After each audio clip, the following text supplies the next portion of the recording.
Et nous passons, chers téléspectateurs, à présent pour notre premier sujet, un sujet sportif, le match d'hier d'Al Ahly contre Barcelone. Alors Al Ahly face au FC Barcelone, une défaite, mais des enseignements pour la saison. Alors Al Ahly s'est incliné de 1-2 face au FC Barcelone au Spotify Camp Nou à l'occasion du trophée de Juan Gamper. Les champions d'Espagne ont fait la différence en première période grâce à Hamza Abdelkerim, ancien joueur des Diables Rouges. Ensuite, Rafinha, tandis que Ahmad Saïd Zizou a réduit l'écart après la pause dans la deuxième période, la deuxième mi-temps. Les deux équipes ont ainsi conclu leur préparation avant le début de leur nouvelle saison. Alors pour analyser cette rencontre, ses enseignements et les perspectives d'Al Ahly avant le début de la nouvelle saison, nous avons en ligne notre commentateur sportif, Monsieur Mohamed Abou Samra. Bonjour et bienvenue. Bonjour monsieur, bonjour. Alors premièrement, comment analysez-vous cette défaite d'Al Ahly 1-2 contre Barcelone, FC Barcelone, et estimez-vous que ce résultat est logique compte tenu de la différence de niveau et de moyens? Oui, bien sûr. Je crois que globalement, pour un match amical, pour un premier match pour Al Ahly, avant de débuter la saison, et d'ailleurs, c'était la même chose pour la Barça. Et comme vous venez de le dire, vu la différence, ou avec la différence du niveau, la différence de challenge, la différence des ambitions entre l'Égypte ou une équipe égyptienne, quelle que soit l'équipe, surtout Al Ahly comme le meilleur équipe égyptienne qui jouait hier justement contre les plus grandes équipes d'Espagne avec le Real bien sûr. Je crois que c'est un résultat logique de perdre avec un seul but de différence. Un résultat pareil, ça pouvait être avec une différence de 4 ou 5 ou 6 buts, oui. Et c'était déjà le cas avec plusieurs matchs toujours dans la même coupe. Si on regarde bien sûr les derniers résultats de la Barça pour justement la coupe de Juan Gamper, ces derniers 5 ou 6 ans, on va voir que la Barça ont déjà remporté les résultats finaux avec une différence de 3 ou 4 buts. Et c'était contre des équipes européennes. Oui. Alors, d'avoir ce genre de résultats, surtout la prestation ou le niveau pendant la deuxième mi-temps, je crois que c'est plus que logique pour Al Ahly, bien entendu. Oui. Quand on parle de ces différences physiques et tactiques, est-ce que c'était entre les deux équipes, est-ce que c'était clairement visible pendant les 90 minutes du jeu ou comment estimez-vous? Oui, il y avait une différence entre la première et la deuxième mi-temps. La première mi-temps, c'était comme un choc pour Al Ahly avec la pression des débuts. Pour les joueurs de la Barça, ils ont commencé le match avec une pression sur tous les terrains, en fait, et ça c'était un peu difficile, surtout physiquement pour les joueurs de Al Ahly. Oui. Je peux vous dire que pendant les 20 ou les 25 premières minutes, Al Ahly il pouvait supporter un peu la pression de la Barça et d'un seul coup tout s'est écroulé. Oui. Après avoir marqué le premier but de la Barça. Résultat, une deuxième faute pour un penalty 10 minutes plus tard, juste avant la fin de la première mi-temps. Mais je peux vous dire que le travail ou bien le côté technique de El Hossein Amouta, c'était bien sûr c'était un peu visible pendant la deuxième mi-temps, surtout après avoir rentré Yasser Ibrahim sur le terrain de début de la deuxième mi-temps. Je peux vous dire que Yasser Ibrahim avec Amr El Ghazal, ils ont montré un peu d'équilibre pendant la deuxième mi-temps. Donc il y avait une différence entre la première et la deuxième mi-temps. Je peux vous dire que les résultats de la deuxième mi-temps, c'était 1-0 pour l'Al. Oui. Et le résultat de la première mi-temps, c'était 2-0 pour la Barça. Et c'était plus que logique comme résultat. Quand on parle de mener du jeu, pour l'Ahli. Est-ce que l'équipe de l'Ahli a-t-elle réussi à construire le jeu depuis l'arrière ou a-t-elle rencontré des difficultés dans la transition et les transitions entre la défense et l'attaque, surtout en deuxième Oui, période, en deuxième mi-temps?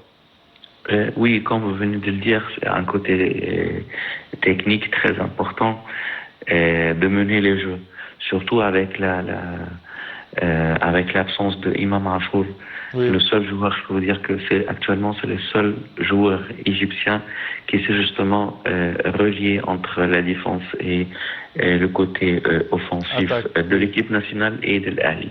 Alors c'était un peu difficile de commencer les jeux de début entre les deux centraux, Maron, Ataya bien sûr, et le côté offensif avec Ben Jdida ou bien avec les autres ailiers de l'équipe de l'Ahli, quel que soit le joueur. Alors c'était un peu difficile de commencer les jeux, de mener les jeux, mais quand même pendant la deuxième mi-temps, El Hossein Amouta, il a adopté une nouvelle technique, c'est de jouer sur les transitions entre les défenseurs et les attaquants. Il dépendait beaucoup sur la vitesse des Monsef Bekrar, avec Tahir Mohamed Tahir, même avec la rentrée de Hussein Shahat, et bien sûr, et avec Ashraf Ben Shari. Donc je crois que ce prochain match, si l'absence de Imam Achour va continuer, je crois que El Hossein Amouta, il va dépendre beaucoup sur Ahmad Mustafa Zizou, qui est justement qui est capable de faire le même rôle que Imam Achour. Oui. Quand on parle de la performance de Barcelone, comment la voyez-vous, surtout avec le premier but marqué par Hamza Abdelkerim? Oui, bien sûr, c'était, je crois que pour tous les supporters de l'Ahli et tous les Égyptiens, je crois que c'est la première fois qu'on soit heureux après avoir encaissé un but. Encaissé un but d'un adversaire. Hamza Abdelkerim, il a commencé toute sa carrière à El Ahli. Il a été formé à El Ahli. Donc, je crois que on lui considère comme un fils ou bien comme un frère ou notre compatriote qui nous représente justement en Espagne avec une grande équipe comme la Barça. Hamza Abdelkerim, il y a 6 mois, il était parmi les secteurs juniors de l'Ahli. Il n'a pas beaucoup joué avec l'Ahli. Et aujourd'hui, il est titulaire avec la Barça.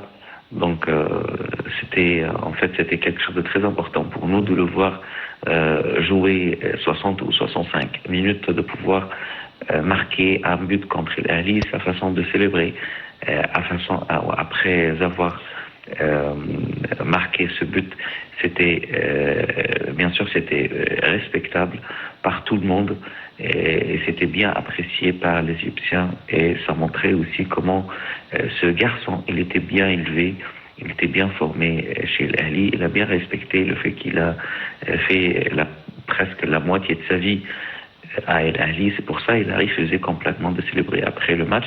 Et le Barça, il ne faut pas oublier, globalement, une équipe comme la Barça et contient au moins 5 ou 6 joueurs toujours titulaires avec l'équipe nationale d'Espagne qui vient justement de remporter la Coupe du Monde il y a presque un mois aux États-Unis. Donc, le jeu de la Barça, c'est toujours un jeu très difficile. Ils aiment beaucoup garder le ballon. Ils aiment toujours avoir un grand pourcentage de possession de la balle. On a vu hier que le pourcentage, c'était presque 70% de possession pour la Barça et moins que 30% pour l'Ahli. Et je peux vous dire quelque chose que même lorsque la Barça a déjà joué contre le Real Madrid, avec la différence ou avec le stade de Real Madrid, je peux vous dire que le pourcentage, c'était aussi 65% pour la Barça et 35% pour le Real. Et ça, c'était le pourcentage de position pendant un match nul entre les deux équipes. Les deux équipes. Oui. Également, quand on parle de la deuxième mi-temps, quel a été selon vous le moment clé ou le principal point positif pour l'Ahli dans cette rencontre et comment l'équipe est-elle parvenue à inscrire son but face au grand Barça? Je crois qu'après avoir fait la parade de Chinaoui pendant les 5 premières minutes de la deuxième mi-temps. En fait, l'ailier Jordan, l'international anglais, il a eu l'occasion de marquer un but contre Ahmed El-Shenaoui, mais heureusement El-Shenaoui il a pu faire une belle parade. Il a bien sauvé ce ballon. Je crois que ça c'était le moment clé parce que juste après avoir sauvé cette occasion, on a marqué une minute ou une minute et demie plus tard le but de Ahmed Mostafa Zizou. Je peux vous dire que Ahmed Mostafa Zizou il a marqué ce but grâce à Monsef Bokar qui a pu justement pousser avec l'épaule le joueur de la Barça. Il a pu garder son ballon. Il a bien attendu le bon moment pour faire la passe juste avant le hors-jeu, parce que s'il devait attendre 2 secondes seulement, je crois que, ou moins qu'une seconde, je crois que c'était une position de hors-jeu pour Ahmed Mostafa Zizou. Heureusement, je crois que Mostafa ou Mansour Bokra, c'est un joueur de qualité qui va beaucoup jouer sur le cadre offensif de l'Ahli pendant la saison qui va commencer. Et je crois que Mansour Bokra est beaucoup mieux que Ben Jdida, surtout sur le plan offensif. Et ce joueur, en fait, ou grâce à ce joueur, l'Ahli, il pouvait montrer une autre face ou une autre manière de jeu hors que la manière défensive, bien sûr. Quand on parle des buts contre l'Ahli, est-ce que vous pensez qu'il y avait des erreurs défensives ou de placement de joueurs qui ont provoqué les 2 buts encaissés par l'Ahli, et auraient-elles pu être évitées, ces buts? On a un grand, on a un grand tort en Égypte, surtout avec tous les centraux égyptiens. Même, on peut mettre aussi Mohamed Abdelmenem avec. C'est l'emplacement des défenseurs centraux. Et le seul joueur, c'est triste de le dire, mais le seul joueur, le seul défenseur central en Égypte qui sait faire l'emplacement, c'est Rami Rabia et puis Yasser Ibrahim. Et ils savent se mettre dans les positions d'attendre le ballon ou bien d'anticiper le ballon avant les passes décisives, avant les centres. Mais hier, on a vu, mais je peux pas blâmer Amr El-Ghazal, parce qu'Amr El-Ghazal, il n'a pas touché le ballon pendant presque 8 ou 9 mois depuis le temps qu'il est rentré ou bien qu'il était recruté par l'Ahli. Je crois que c'était un peu difficile d'éviter le premier but à cause de cette grosse erreur, l'emplacement des joueurs ou bien de défenseurs centraux. Je peux pas dire que c'était uniquement la faute d'Amr El-Ghazal, parce qu'au départ, si vous parlez de premier but, au départ, la faute, c'est de Tahir Mohamed Tahir qui n'est pas rentré pour justement aider Mohamed Hani. Il a laissé Mohamed Hani en plan, il a laissé Mohamed Hani tout seul. C'est pour ça tout le monde a vu que la faute de premier but, c'est à 50% à Mohamed Hani et 50% c'est à Amr El-Ghazal. Mais honnêtement, d'après notre expérience, je crois que c'est la faute au départ, c'est la faute de Tahir Mohamed Tahir à plus que 60%.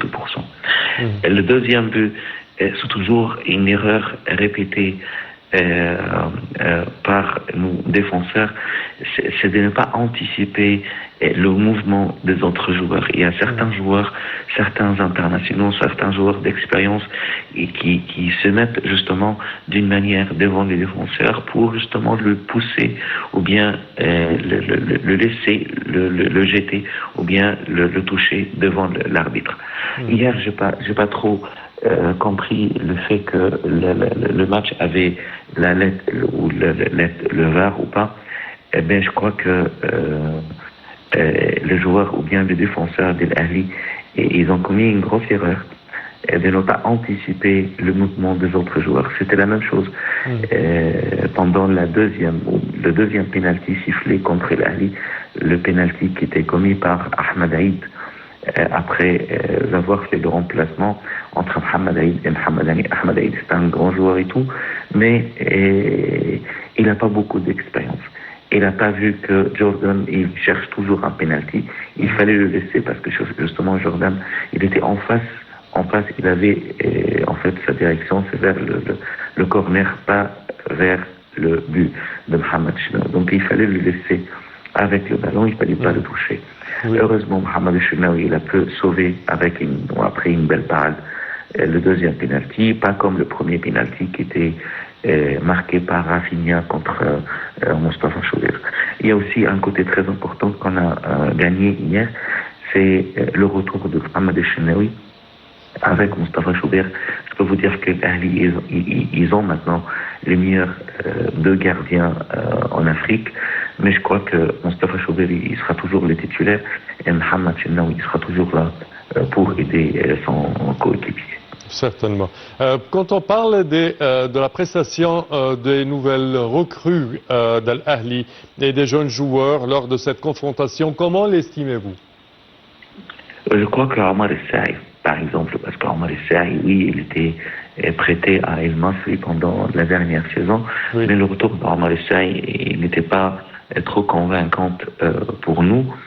La même chose pour Mohamed Magdi Afcha aussi. Mohamed Magdi Afcha, il n'a pas changé sa façon de jouer. Il est toujours un peu long pour justement prendre les décisions, pour faire les passes. Mohamed Magdi Afcha, oui, c'était un grand joueur. Il a beaucoup aidé l'Ahli, mais sa manière de jeu, comme un numéro 8 ou parfois un numéro 6, c'est un peu démodé par rapport à la nouvelle technique du football. Oui. Et je peux vous dire que Monsef Boukror, pour moi, c'était le seul joueur qui était, pour moi, qui était recruté par l'Ahli ce dernier temps, qui a une différence ou bien qui a un niveau de jeu un peu différent par rapport aux autres joueurs. Ben Jdida aussi, c'est un bon joueur, mais je préfère Monsef Boukror. Mis à part ces 3 ou 4 joueurs, je crois que l'Ahli toujours il joue avec les anciens joueurs et il fallait que je vous parle aussi d'Ahmed Aïd. Ahmed Aïd, je crois que Ahmed Aïd il n'est pas capable de continuer avec l'Ahli. La même chose de Karim Davis et je crois que l'Ahli ils ont besoin de 2 joueurs ou bien 2 défenseurs sur le côté, un défenseur sur la droite, un défenseur sur la gauche, un aile défensif. Je parle d'un aile défensif parce qu'Ahmed Aïd il ne m'a pas convaincu hier. La même chose pour Karim Debes. Et avec la blessure de Youssef Belhamri, je crois que Karim, il ne sera pas suffisant de faire toute la saison, tous les matchs comme un arrière gauche. Donc il y a toujours le problème de défenseurs centraux. Je crois qu'il va chercher de recruter un joueur ou un défenseur d'une grande qualité au mois de janvier. Parfait. Au-delà de cette défaite et de la perte du trophée, quels sont les principaux enseignements, les principales leçons techniques et mentaux qu'Al-Ahli peut tirer de cette grande expérience? À mon avis, c'est la seule occasion pour l'Ahli, pour cette saison qui va commencer, d'affronter une équipe de telle qualité. C'est-à-dire que l'Ahli ne va pas rencontrer une autre équipe aussi fort que la Barça, donc de découvrir ou bien de dévoiler le point faible de l'équipe de l'Ahli pendant ce match, c'était quelque chose de très important. Je crois que pendant le match de MP pour l'Ahli dimanche prochain, je crois que l'Ahli il sera déguisé en forme de la Barça contre les autres équipes égyptiennes. C'est-à-dire que l'Ahli il va toujours garder le ballon, il va toujours garder la position, marquer les buts et tout. C'est pour ça, un match comme la Barça, il a montré les erreurs défensives justement pour Hessène Hammouta. Hessène Hammouta, je crois que c'était son 5e ou 6e match avec l'Ahli, avec les matchs de préparation. Je crois que telle occasion de jouer contre telle équipe, c'était une occasion inoubliable en fait pour l'Ahli, aussi pour Hessène Hammouta. Je crois que l'Ahli c'est l'équipe gagnante après le match d'hier parce que, comme j'ai entendu, la Barça, ils ont déjà remporté cet trophée pour 46 ou 45 fois. Donc, ils ont toujours l'habitude de la gagner. Oui. Mais pour Ali, je crois qu'ils ont gagné maintenant le retour de Mohamed El-Chennaoui, le retour de quelques joueurs. J'ai oublié de vous dire que le retour de Akram Tawfi, pour moi, ça m'a convaincu. Je crois que Akram, il est capable toujours de jouer le rôle d'un numéro 6 à côté de Marwan Abdel. Quand on regarde ce match sur le sol de Barça, sur le camp de Nou de Barça, on peut donner quelques excuses à l'Ahli pour ce résultat, n'est-ce pas? Ou comment estimez-vous cela? Bien sûr, c'est pas facile de jouer sous les mêmes conditions un grand stade comme Camp Nou. Camp Nou, en fait, c'est un des plus grands stades, plus célèbres en Europe, avec le même public aussi. On jouait hier avec au moins 45 ou 50 000 spectateurs dans ce stade. Ils étaient presque tous, sauf une centaine de fans de l'Ahli qui sont partis justement pour regarder le match en stade, au stade de Camp Nou. Donc je crois que, comme je venais de vous dire, de jouer avec les mêmes ou sous les mêmes conditions, ça va beaucoup aider les joueurs de l'Ahli pour justement encourager ou bien pour monter cette capacité de patienter ou bien pour l'endurance de la pression des autres joueurs, des autres équipes qui sont encore plus fortes que l'Ahli. On a déjà vu l'équipe nationale de l'Égypte, ils ont déjà joué contre l'Espagne il y a 2 mois, ils ont fait un match nul et parmi les joueurs de l'équipe nationale de l'Ahli, il y avait au moins 5 ou 6 joueurs de l'Ahli, donc ils ont déjà l'habitude de jouer en Espagne, mais c'est vrai que des stades comme Camp Nou, le stade de Real Madrid, Santiago Bernabéu, c'était très important de jouer avec les mêmes fêtes. Monsieur Mohamed, malheureusement notre temps arrive à bout. Je tiens à vous remercier, Monsieur Mohamed Abou Samra, commentateur sportif. Merci pour vos explications. À présent, chers téléspectateurs, nous passons à notre revue de la presse, notre tournée dans la presse égyptienne et internationale avec notre collègue Jihan Nabi.